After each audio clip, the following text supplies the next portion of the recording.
Hey everyone, welcome to the video and happy Easter. We are going dirt track racing on Sunday night, April 17th for the Food City Dirt Race at Bristol Motor Speedway. And trust me, I wish we were not on dirt. I wish we were on the regular surface because I absolutely love Bristol. There's a reason it's in the background of my video. It is my favorite track and it's the home of my first GPP win. So it has a special place in my heart and I really wish we did not have dirt on it. But we have an interesting weekend ahead. Qualifying just got done, or the heat races I should say. We had practice on Friday, 2 1-hour sessions, so we do have a lot of data to sift through. So it should be an interesting one for DFS purposes, and it should be quite entertaining for us fans as well. And as always, if you are brand new here, my name is Chris Pennell. I break down the NASCAR DFS slate each and every single weekend on this channel. And you can also find me live on Sunday mornings or afternoons, answering all the questions you guys may end up having. And you can find me over on Osmo writing articles for the website and also going live before lock with Jason if you ever want to check those out. And if you do end up enjoying today's free content, all I ask in return is if you can leave a like on the video, subscribe to the channel if you haven't yet already, turn the notification bell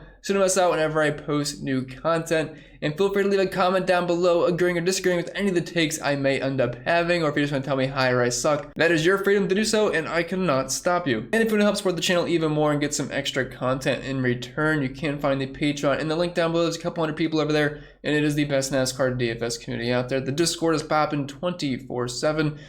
You got the articles, the entire NASCAR model, projections, ownership, price picks projections, FanDuel, DraftKings, power rankings, and just about everything you can think of. It is on there, all the data you need, color coded nice and neat, so it's quite easy to follow. And don't forget about the sponsor of the show, Prize Picks. They make these videos possible, and you can use code CPEN to get that free instant deposit match bonus up to $100. There's no strings attached, just absolute free money. So if you're new signing over there, make sure you use code CPEN and take advantage of that. But I think that'll be it for the plugs. I will stop boring you to this. Let's get right into today's video. And as previously mentioned, this is the Food City Dirt Race at Bristol Motor Speedway, the dirt version at that. Is a steep dirt track, about a half a mile in length. There's your outline of the track, just kind of a small oval, 250 laps on tap compared to the regular 500 we would have at Bristol. So diameter points aren't going to be as important here as they have been the past 2 weeks, as we were at Richmond and Martinsville, which had 400 laps apiece and just around 300 total diameter points.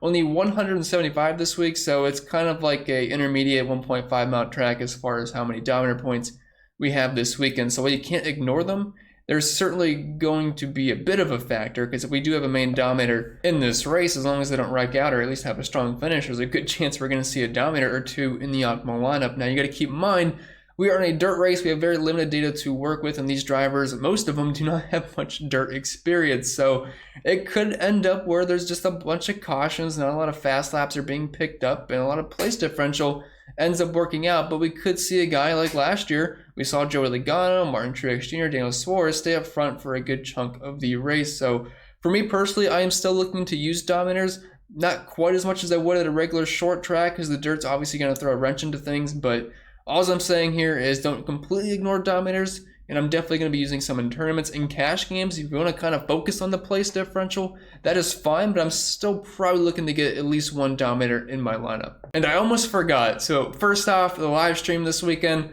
since the race is at nighttime, I'm thinking maybe 1 or 2 p.m. is probably a good time to have the live stream. So just try to pencil me in for your afternoon. Hopefully you can join me and have a good time before the race starts.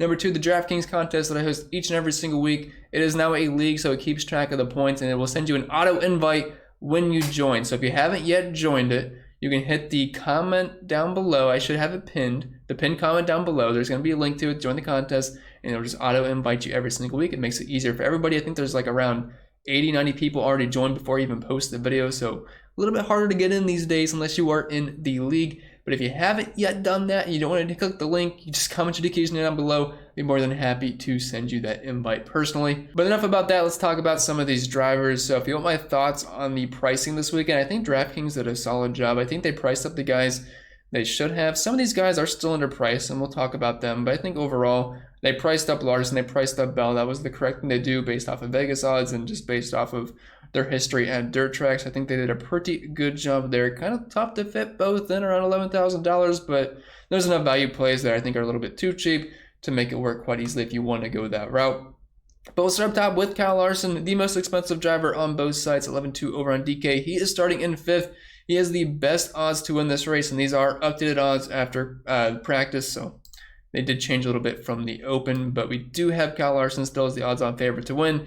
And we have 2 practice sessions. So we had practice 1 and we had practice 2. And I kind of want to rely on practice 2 a little bit more because that was after they made their adjustments, and it was the most recent time we had them on the track putting down laps besides the heat races. So I think it's probably the most valuable information that we have. And by all accounts, Kyle Larson looks like he's going to be one of the guys to beat. If not the guy to beat, I think we already knew that heading into the weekend. But if you're just looking at the practice times, he was very, very solid all around. 5th in the 5 lap, 3rd in the 10, 2nd in the 15, 1st in the 20, 1st in the 25, then down to 8th in the 30. But it looks like he's got a good car. He looked good in the heat race, was able to make up some spots. And this is basically the only data we have to look at because we have last year's Bristol dirt race, but that means nothing. We were in this Gen 6 car and it's just completely different conditions. I think this is basically all worthless. We can reference it a little bit, but it's just not something I really even want to talk about. We have some of these Eldora finishes for the trucks, but I mean, how relevant is this?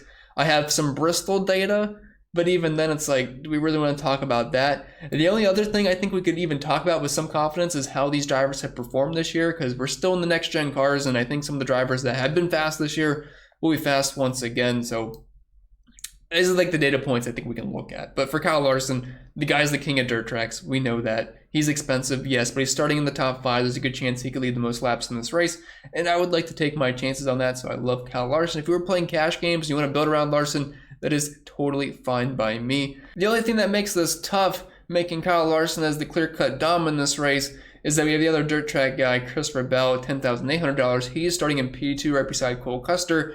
And I would say there's a halfway decent chance that Christopher Bell could end up being the early dominator. We know the guy is excellent at dirt tracks, and if you're looking at practice, didn't run a ton of laps for us, which kind of sucked, but he was 3rd in the 5 lap and 4th in the 10 lap, and he looked good in his heat race. I have no reason to believe that Christopher Bell will not be good. I mean, if you're looking at how both him and Larson did at the dirt race last year, it's kind of funny that they both sucked because they both wrecked each other at the very beginning of the race. So Christopher Bell finished 34th. Kyle Larson finished 29th. Just a brutal race for those two because, I mean, they were the clear-cut best plays, and then they ended up wrecking, so it just absolutely kills your day. But assuming they don't wreck out early again, had to imagine that Bell and Larson are going to be the 2 guys to beat, and that would reflect in the Vegas odds. I think more people will flock to Larson because there's 3 extra PD spots, and he's Larson at dirt tracks, and he's just a little bit faster in practice overall. If you're looking at the practice 1 data for Christopher Bell, kind of weird because he sucked. 20th in the 5 lap and 32nd in the 10, but not scared at all by that. I think the practice 2 session was a lot more encouraging, and I would say he's the tournament pivot off of Larson. If you can fit in both, I'd feel good about it, but I'm not exactly sure how easy it is going to be able to get in both. I have not built your lineups yet. The heat races just ended, so I am looking at this for the first time just like you guys are, so we're talking through it. So these are my first real thoughts on it, so trying to be as transparent as possible, but I have not been like too in-depth yet as breaking down this slate. And then Joey Logano, $10,600. He is starting at 8th. He is the 3rd best odds to win this race, tied with Tyler Reddick. And I think some of that's a little bit beefed in because of how he did last year, where he won the dirt race and led a lot of chunk of laps and looked absolutely excellent. Plus in practice 1, he was very fast. 11th in the 5 lap, 6th in the 10, 1st in the 15, 1st in the 20, also 3rd in the 25. And if you're looking at session 2, not as fast, but still a solid enough car. 7th in the 5 lap, 9th in the 10, 4th in the 15th, and then 14th in both the 20 and 25 lap. I'm not super high on Joey. I would much rather try to get to Bell and Larson just because I can trust their dirt experience a little bit more. Can't argue the fact that Logano was amazing here last year, but it's not going to be the same track. We've seen Truex and Kyle Larson both say that there's really no relevancy from what we saw last year to this season, so I'm not really going to be huge on Joey Logano. He's an interesting play, but I feel like a lot of people are going to be chasing last year's win more than anything. Chase Elliott, $10,300. Between trucks and cup practice, I think he spun 4 total times, so a little bit concerned about that. I mean, he should be solid. If you look at the long runs here, 5th in the 15, 9th in the 20, he should have a top 12, top 10 car, but the problem is he's above 10K. I'd rather allocate my funds to a guy like Larson or Bell because I feel a bit more comfortable with that. There is nothing wrong with Chase Elliott. He finished fine here last year, but again, don't want to put too much into last season. Elliott's had a good car so far this year. It's certainly been fast. I'm not going to cross him off my list or anything, but not something I'm going to get a ton to because I feel like William Byron's a very similar play. They both have similar Vegas odds, but he's starting 9 spots further back, and he's $300 cheaper. And like, why not just go with William Byron, a guy that's been excellent so far this year? Looked like he had about a top 10 car-ish in practice 1. Looking at practice 2, only got up to a 15-lap run, but was P8 there, P15 in the 10 lap. he should definitely be a top 10 contender. Ran well here last year. He's a guy that tends to just pick up on things well. I mean, he hasn't even been running cup cars or stock cars for a long time. I mean, he's just been doing iRacing. He picked up on that while he's picking up at short tracks, super speedways, intermediates, road courses. He's good just about everywhere, so hard to believe he won't be that strong at Bristol Dirt. Plus, his crew chief, Ryan Fugel, it definitely gives him a little bit of a bump in advantage as well. Dropping down to the 9K range, we have a lot of interesting plays here, and you can make a case for all these guys being some pretty solid plays. I do have a favorite of mine who we will talk about. I won't give it away yet. Chase Briscoe is not that guy. I do think he's a solid play. Definitely has a ton of dirt experience. I just don't like his price point. I mean, I think it's fair, but it is kind of up there for a guy starting in 4th, and he's right beside Bell, right beside Larson. Could he hold in the top 5 all day?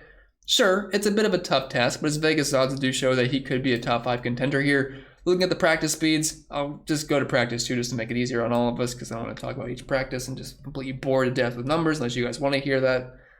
Oh well, I might do it in a little bit here, but P16 in the 5 lap, P14 in the 10, P22 in the 15. Practice 1 wasn't that great either. It doesn't seem like he's got the fastest car out there, but that dirt experience could be the thing that kind of propels him as the race progresses. He's a tournament play only for me. He's going to be pretty low owned just because of his price point and where he's starting. So if you're looking for that tournament guy with decent Vegas odds to win this race, I don't think Chase Briscoe is the worst play. Plus, he's shown that he has been a contender so far this season. Martin Truex Jr., $9,600. He's starting in 30th. He's someone I think is going to pick up quite a bit of ownership, but I'm going to be a little bit cautious here. It didn't really show me anything in practice. In practice 1, we're talking about a P20-ish car. Practice 2, P33 in the 5 lap, P30 in the 10 lap. He has voiced his concerns over the weekend. He said it's going to be nothing like last year. We know Truex was a really good play here last year. He crushed in the trucks race. He crushed in the cup race. It ended up having kind of a poor finish where he finished 19th, but he had an average running position of 2.3 in that race, the best drive rating, led a good chunk of laps. I believe he led 126 laps in that race and 39 fast laps. Like, you wanted Truex in your lineups, and he was also fast in practice. So everything kind of lined up the complete opposite this weekend. So if he's going to be chalky, I am more than likely going to be underweight on Martin Truex. Kind of similar to last weekend. Ryan Blaney, $9,400. I love his price on both sites, as I think he's just a little bit too cheap. He is starting in 25th. Similar odds to Martin Truex Jr. in this race, and I do much prefer Ryan Blaney. He showed me a lot more speed in practice, plus he has just been fast all year, pretty much no matter where we are. Pretty much a top 10, top 8 car in practice 1. And if you're looking at practice 2, this is where it starts to get me a little excited. P13 and P11 in the 5 and 10 lap, but after that, top 3 in all the long runs. And if he's going to be a top 10-ish contender, starting in 25th, I mean, by all means, I would take all the Ryan Blaney I can get. He finished 8th here last year in a damaged car. And as fast as he's been this year, fast in practice, I know he took a little bit of a spin in the heat race, but I can definitely get behind Ryan Blaney. I think he's a borderline cash play. Definitely can play him in tournaments, but I'm pretty much a big fan here, which I know is no surprise to anybody else, but he just looks like he's going to be in a very good spot. Tyler Reddick, $9,200, a lot more expensive over on FanDuel. He is starting in P3, tied for the 3rd best odds to win this race, tied with Joey Logano, like I mentioned a little bit ago. But I am a huge on Tyler Reddick here. I was mentioning my favorite play in the 9K range, and he is that guy. I'm hoping he goes a little bit overlooked because of where he's starting in P3, but it seems like he is going to have a fast car. I know the long runs kind of dropped off there, but he was P1 in the 5, 10, and 15 lap runs in practice 2. So I think he's going to bring quite a bit of speed. And if you look at what he did last year in the dirt race, to end up finishing 7th, good for nearly around 60 DraftKings points. And if you're just betting on driver talent, Tyler Reddick can get the job just about everywhere. So I'm pretty big on him, especially in tournaments. Don't know if I'll get there in cash games at $9,200 starting in 3rd. I mean, Ryan Blaney's obviously a much safer choice, and I guess Truex could be as well. But it seems like Reddick has a lot of speed in his car, and I could kind of see him just staying with like a Larson, Bell pretty much all day in the top 3, top 4. So definitely want to get a lot of exposure to him in tournaments. And then Kyle Busch, $9,000. He is starting in 11th. Was P3 in the 5 lap in practice 1, P12 in the 10 lap in practice 1. Looking at how he did in practice 2, looks like he's going to be around a 7th to 10th place car, which is fine. The price point still, we know Kyle Busch is one of the most talented, if not the most talented driver in all of NASCAR. You can make a case for him or Kyle Larson. You have a little bit of PD mixed in there. I think he is a solid tournament play, but not going to get there in cash games. Dropping down to the 8K range, we have Alex Bowman, $8,900, starting in 9th place. Not going to be huge on Bowman, I don't think. Like, practice is okay for him, kind of like a fringe top 10 car.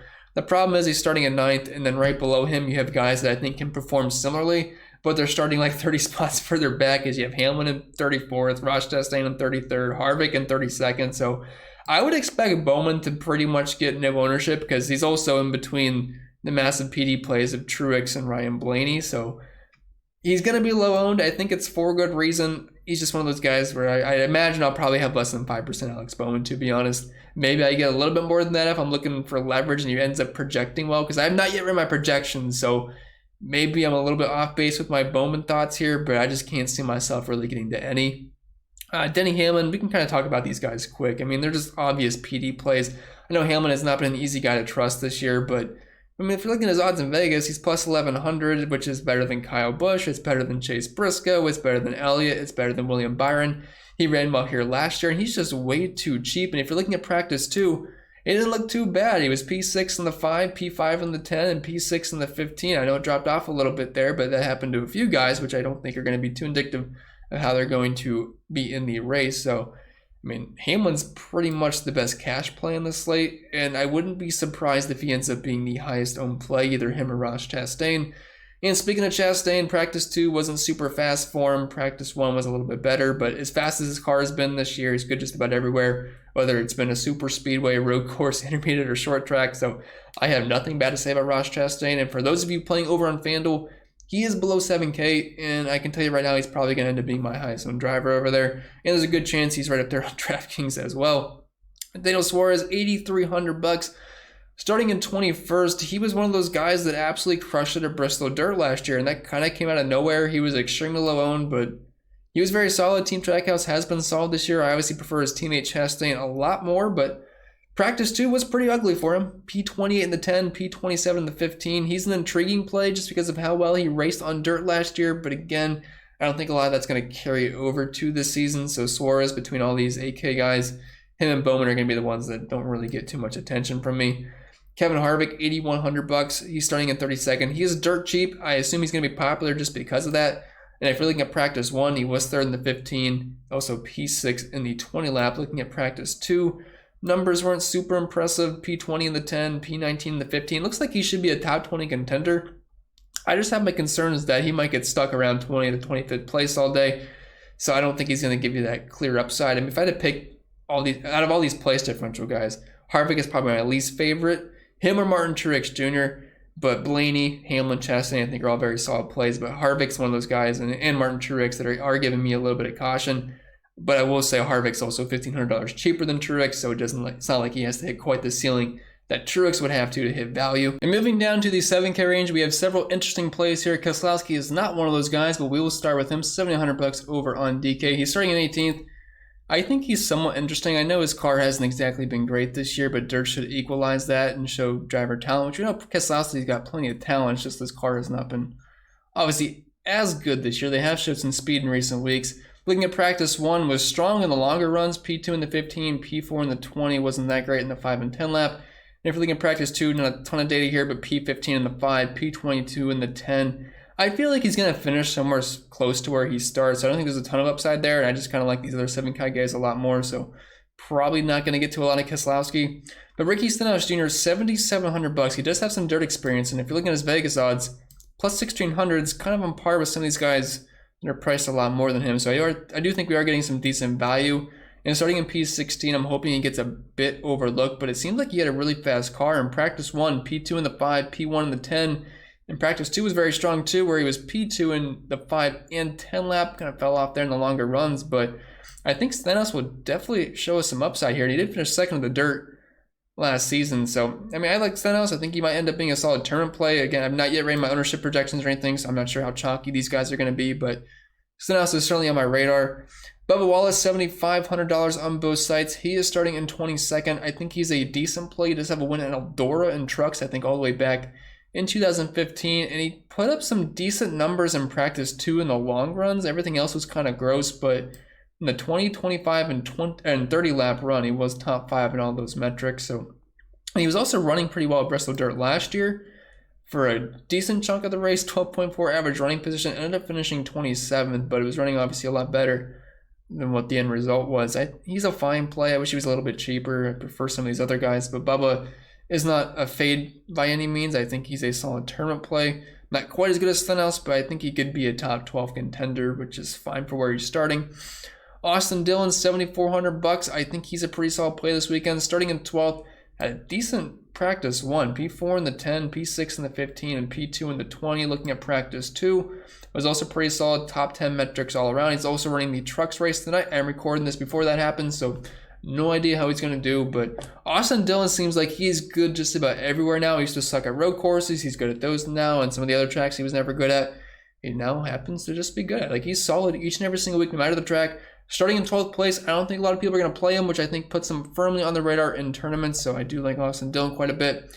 Eric Jones, $7,200. He is starting in 14th. As far as practice goes, kind of sucked in practice too. We're talking about a fringe top 35 car here. Starting in 14th, I don't see a ton of upside for Eric Jones. I mean, the one bright spot you can point to is that he finished inside the top 10 last year, but again, a lot of things have changed. Of all these guys in the 7K range, Eric Jones is not the worst play, but he's not my favorite either. Probably the guy I'd get to a little bit. If I'm building like 150 laps, if I'm doing 20 max or anything shorter than that, I'm probably not getting to Jones at all. Then Austin Cindric, $7,100. He's starting in 20th. Not the kind of guy that I think I want to play at a dirt track. He's more of a road course kind of guy. That's how he got brought up. And practice 2 was kind of predictive of that. I mean, P35 in the 5 lap, P32 in the 10 lap, P31 in the 15. I don't have many high hopes for Austin Cindric, so he's probably going to be a pretty strong fade for me if he's going to pick up any ownership whatsoever, but I don't think he will. Dropping down to the 6K range, we have a pretty cheap Kurt Busch at $6,900. He is starting in 13th. And if you're looking at practice, it wasn't too bad in the first session. And in the second session, it did drop off quite a bit, P25 and P23 in the 10 and 15 lap. I just think he's starting a little bit close to the front for me. I'd rather play Almirola, who showed some speed in practice, because I feel like they got at least somewhat similar upside when it's all said and done. And I'd rather just take the extra place differential. So Almirola, I think he's a fine cash play. You'll probably end up seeing him very popular if people have to land on a 6K guy. Because I have not tried to build lineups yet, but if this 6K range ends up being a good way to go as far as roster construction, you're going to see some pretty heavy ownership on Eric Almirola, and he showed some pretty decent practice speed, so I think it all makes plenty of sense. Chris Buescher, kind of a similar play to Brad Keselowski in my opinion, just a lot cheaper at $6,600 if you're looking at practice. And the shorter runs look like they have top 15 potential, but he's starting 15th, so not a whole lot of upside there, just kind of mainly a tournament guy that you put in just to differentiate down low. Michael McDowell is kind of similar, where he was fast in the 5 and 10 lap in practice 2. Practice 1, he was 22nd and 21st, but I'd rather rely on the second practice than I would the first practice. And I mean, that gives me some hope, but there was a lot of drop off here in the 15, 20, and 25 lap runs. So it's kind of hard to gauge what you want to do with Michael McDowell. I still wish there was more place differential upside here. He's a tournament play nonetheless, but not someone I'd really write home about. Ty Dillon, $6,200. Obviously did well in the heat race, starting in P7. I don't love it. I wish he was starting a little bit further back, because I was planning on playing a decent amount of Ty Dillon because I play him each and every single week. But starting in 7th, he's one of those guys that I'm probably going to have a hard time getting to. I just think there's better place differential cheap guys on the slate.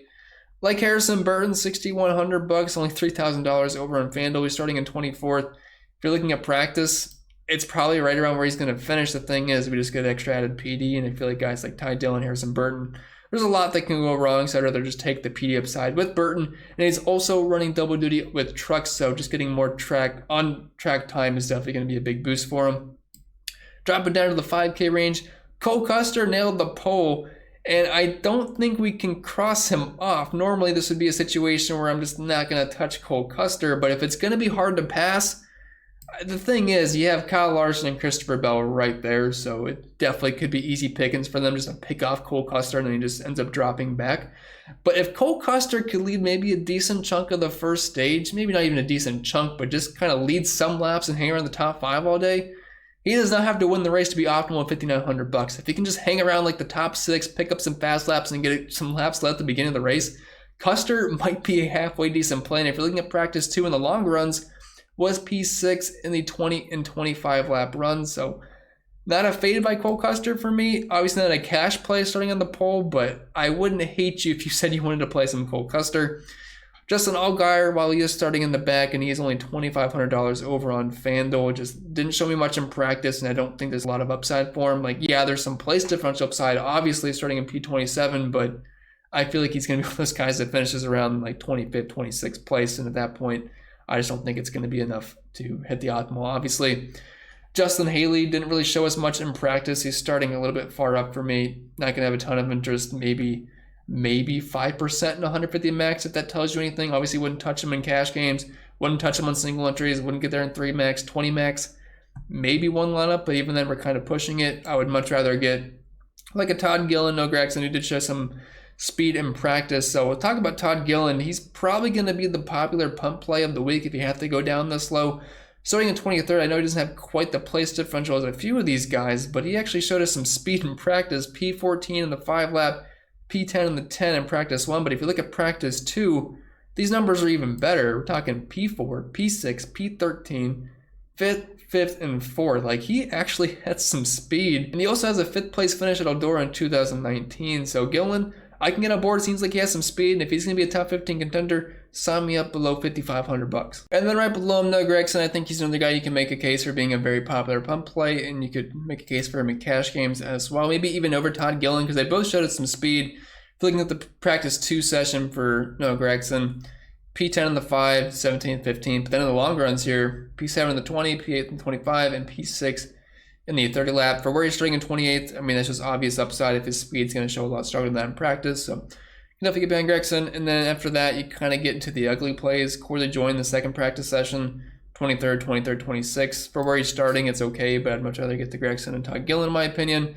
And then you get the 3 junkers in JJ Yeley, Cody Ware, and Josh Williams. Williams is going to be slow. Cody Ware is going to be slow. He showed that in practice. And then JJ Yeley, not a whole lot of upside there either. So I really wouldn't love to get below LaJoy. And even then, I think Gregson and above is where I'm going to want to live as far as the cheapies go. But with that being said, I think that'll be it for the video. So I did my best. It's Bristol Dirt. Not much to break down. We have very limited data points. So hopefully you still found this video helpful in any way possible. And if you did, all I ask in return, please leave a like on the video, subscribe to the channel if you haven't yet already, and feel free to check out the Patreon. Lots of extra content over there. The entire spreadsheet, the entire model, projections, ownership projections, the optimizer, all that good stuff. And don't forget about the sponsor of the show, PrizePicks, and make sure you use code CPEN to get that instant deposit match bonus up to $100. There's no strings attached. It's free money.